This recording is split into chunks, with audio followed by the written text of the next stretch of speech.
I keep going back and forth as to whether or not I should refer to a list of things I'd like to talk about or just go off of what just naturally occurs to me.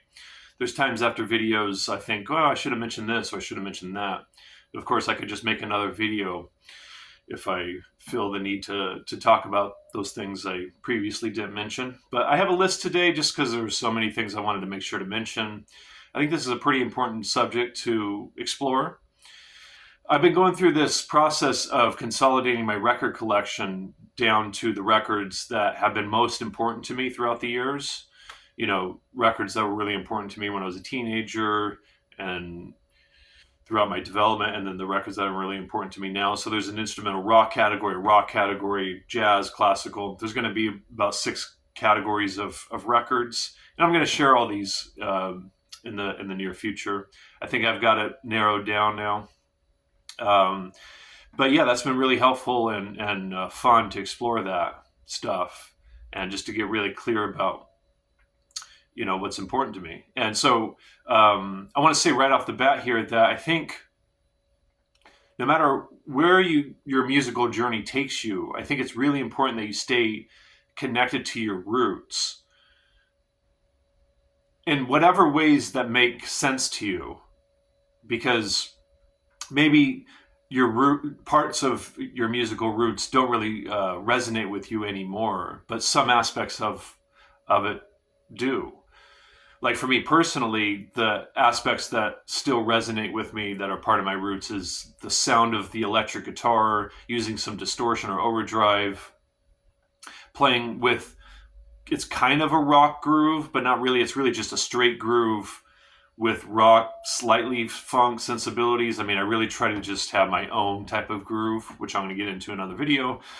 But yeah, so just those kind of things. And there's a few other things, maybe like the rock type of articulation or inflections, some of the vibratos and bends and stuff. Yeah, so I want to mention that because I think that is really, really important through exploring this general subject. So part of this consolidating process that I'm going through is thinking about and watching interviews of musicians that have been important to me throughout the years. And I haven't thought about Steve Vai or watched any interviews with him in a while. So I watched a couple recently, and he was talking about how at some point he realized he just needed to focus on his own music. He tried learning some jazz. He learned a little classical. He actually took lessons, according to him. He took some jazz lessons, some classical lessons. Blues was never of interest to him. And he just realized through all these different experiences playing in David Lee Roth's band and, all these different projects he was in, he finally realized that he just needed to focus on his original music. And that's what a lot of artists do, is they just focus on their own music. And I've questioned this for myself, which we're going to get into here, that hopefully will be helpful for your own journey. Question about, why am I playing these other kinds of music? Why don't I just focus on my original music? And so, yeah, I'm going to get into that. So I do have a list here. Did I already say that? There's just so many things to get to. I wanted to make sure to at least touch on these specific things. I had to stop at some point because I was just going to keep going and this video would just never end. But yeah, so one of the things that we have to consider as guitar players is the fact that the guitar, like I mentioned in the video celebrating the guitar as the greatest instrument, is we have to, factor in the fact that the guitar functions in so many different types of music. I mean, lots of different kinds of music, probably more so than any other instrument, maybe. I mean, I've thought about this quite a bit, and I can't think of an instrument that functions in more styles than the guitar.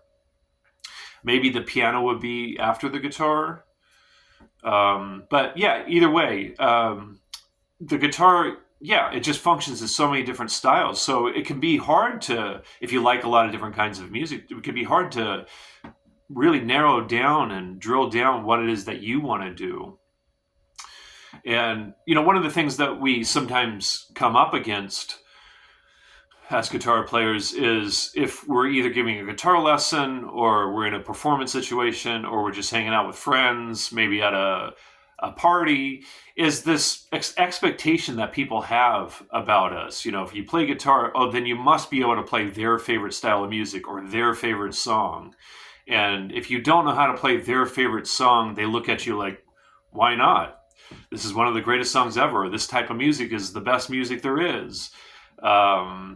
Or, you know, you might get, oh, that music is just before your time, so you don't know how to play it. And, you know, my response to that is I study music before everyone's time. You know, I study classical music, which, you know, I go all the way back to 1600. So it's not that. It's just, it's impossible to know every song, and it's impossible to be able to play every style of music. Or, I mean, I guess it would be possible, but you wouldn't be good at any of them if you played every kind of music, right? So I think it's really important that we you know, stand our ground with that kind of stuff, because that's what the greats have always done. That's what Steve Vai does. You know, if someone came to him and said, "Teach me how to play jazz," or "Do you know how to play Autumn Leaves?" and he says no, you know, he's not going to feel sheepish about that. You know, he's going to feel pretty confident in the fact that he doesn't know how to play Autumn Leaves or the, you know, Cello Suite Number 1 by Bach, because he focuses on Vai, which is awesome. And yeah, so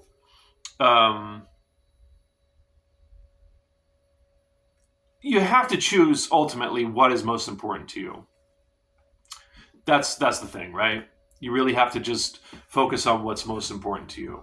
Because, yeah, it might be infinite as far as what's possible with music. It might be. I don't know. I don't think it's possible for anyone to know, but it seems to me that it might be infinite what the possibilities are. So, you know, we can't do it all.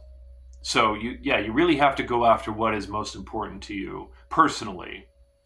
And there's so many examples of this. You know, a lot of my favorite musicians, like for instance, Pat Metheny is one of my favorite musicians. He plays lots of different kinds of guitars, but it's always the Pat Metheny thing. You know, he doesn't really play, you know, straight classical music or straight blues or straight folk music. You know, his latest record is with a nylon string baritone guitar, and he does kind of half his original music and half other people's music. And he's got some Beatles on there and some jazz standards. And, you know, so like the Beatles stuff, he does it like Pat Metheny. He's not trying to recreate the Beatles. And but main point here is a lot of my favorite musicians, they still play jazz, straight ahead jazz, like Pat Metheny does. And so, yeah, I focus on my original music. And if someone said, "Hey, you know, you can only play one type of music for the rest of your life," it would be my original music. And you know, I have, well, so just getting back to my favorite musicians thing. A lot of them, not all, but a lot of them still play straight ahead jazz in addition to their original music. So people like Brad Mehldau or Pat Metheny, Chick Corea did that. Kurt Rosenwinkel, you know, I just saw this video, Kurt Rosenwinkel playing in a straight ahead jazz context, but then he's doing his original thing that's more electric and kind of envelope pushing. And so that always seemed appealing to me because I was interested in jazz. And I won't get into the details of the whole journey because it's pretty complicated, but since a pretty young age, I was interested in jazz, but I was always interested in developing my original music. So that's been really important to me. And so I play on this guitar Latin jazz, and then on this guitar I play classical, really straight classical music, you know, Bach, Beethoven. And then my original music, as many of you have already seen this guitar, play this. I use this for my original music, which I consider my artistic endeavor. If I was Steve Vai, I mean, doing something like Steve Vai as far as being an artist, that's the guitar I would use, you know, with the pedals and everything. And then, as you all have probably seen my 175 for the jazz stuff. Um, and lately, it's been just the straight ahead jazz stuff, the classical, and the original stuff. I haven't been playing this guitar that much, so that's why I've got it with me, because I wanted to play it a little bit. It's been a while. So yeah, the Latin jazz stuff has been kind of on the back burner for the time being, just because the other three are taking up all of my time, basically my free time. Um, yeah, so the thing is I think it's important to factor in how much time do we have to devote to other kinds of music that we're interested in. I'm not a touring musician, so if I was a touring musician doing my original music, I'm not sure that I would do any of these other styles. I wouldn't have the time, probably. I mean, if I was a regular touring musician, and then if I wasn't on tour, I would be focused on writing my next album, or something like that. And of course, this could all change. I could, I'm interested in putting a band together, and we might get together and put an album together and be able to do some touring. So that would be the focus for a while. So yeah, I think it's just also important to factor in: do we have the time, right? Do we have the extra time to play other kinds of music that we're interested in? And I think maybe I'll leave it with this final thought here. Just want to make sure I didn't forget anything I wanted to mention. Yeah, it's this idea that we could go through different phases. And if you're a musician like that, then that could be cool. The thing I would just kind of throw out there as maybe a potential red flag is this whole, cliche of,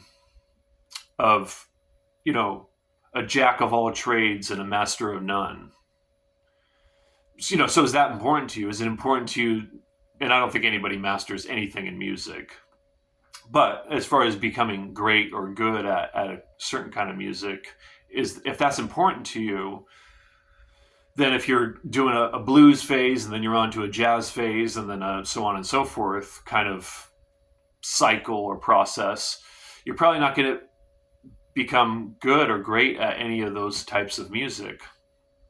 And yeah, so there's maybe another thought here just real quick is you could have your core thing, like I could just play that G&L guitar and then be influenced by other styles of music and incorporate just little elements of other kinds of music that I like or that you like, right? Just little things here and there. I mean, that's a cool approach. That way you're still focused on your main thing, but adding different dimensions to your main thing. That could be cool, right? So many ways to slice and dice it, right? Many different ways to skin it. There's no right or wrong, but I just wanted to explore some of these thoughts with you. Hopefully they're things that might be helpful for you to consider. I question all this stuff a lot, not all day long or anything, but just here and there, questioning things here and there. Just want to make sure that, we want to make sure that we're on the right path for ourselves. So, yeah, I'll leave it with that. And yeah, but enjoy.